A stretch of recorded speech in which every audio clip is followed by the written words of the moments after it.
Parler du groupe Billy the Kick. Vous connaissez le groupe Billy the Kick, probablement, qui est actuellement en tournée dans toute la France et que nous avons rencontré à Reims. Ils ont chanté Mangez-moi, puis ensuite une chanson qui s'appelle OCB, ce qui leur a valu être à la fois tube de l'été, puis dans un deuxième temps un peu tempête de l'automne, puisqu'il y a un policier nantais qui a transmis une procédure attaquant le groupe pour incitation à l'usage de stupéfiants. Je ferai réagir Maître Caballero là-dessus dans un instant. Mais je vous propose d'abord cette rencontre à Reims. Christophe Dubreuil les a rencontrés, donc il se présente un petit peu, et ensuite il nous explique, il répond en fait à cette attaque qu'il aurait faite.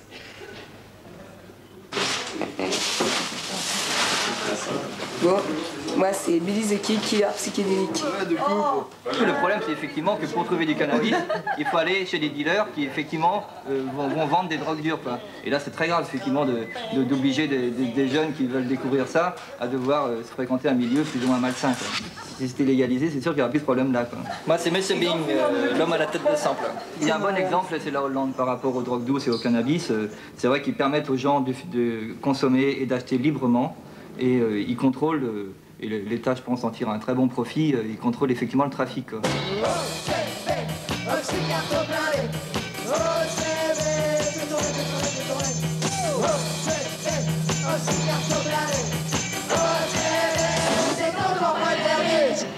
OCB, ça a été écrit parce qu'on est des gens qui aiment bien fumer. On avait envie d'en parler en désacralisant la chose, parce qu'on la vit vraiment désacralisée totalement au quotidien. Ouais, bah c'est Johnny Bob. Voilà. Photo, souvenir, techno-bouffon. Nous, ce qu'on préfère, c'est pouvoir planter dans son jardin quelques petits pieds de bœuf qui te donnent quelques belles têtes. Et là, tu vas fumer tranquille chez toi, t'as pas de business, t'as pas de mauvaises rencontres. Et t'as pas l'envie d'escalader jusqu'à la dure.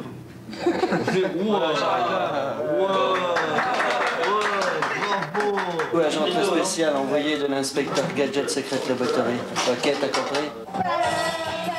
Non, mais le problème c'est qu'on peut pas en parler, quoi. C'est interdit d'en parler, quoi. Moi je me souviens de l'interview de Paul McCartney des Beatles récent qui disait qu'il fumait beaucoup, quoi, mais qui voulait pas aborder le sujet parce que de toute façon il savait très bien qu'on pouvait pas en parler à la télé, quoi. Il disait qu'on peut pas en parler à la télé, c'est interdit, quoi. Et ça donne une très très mauvaise image, quoi. Et c'est vraiment c'est abominable, quoi. C'est abominable cette ignorance et cette bêtise ambiante, quoi. Ce consensus là-dessus qui est complètement idiot, qui repose sur rien. Et... Moi c'est Va Bene, Cœur élémentaire. Ce qui est dingue, c'est qu'on censure un morceau qui est sur un album qui s'est vendu à plus de 200 000 exemplaires, qui est apprécié et aimé par les gens. C'est bizarre, quoi. S'il y avait eu un procès qui dit effectivement ce morceau fait l'apologie des drogues, bon bah ok, si c'est la justice qui le dit, on peut considérer que c'est vrai juridiquement en tout cas.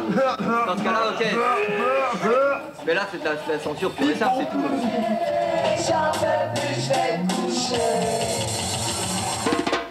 Voilà, le groupe Billy the Kick. Francis Caballero.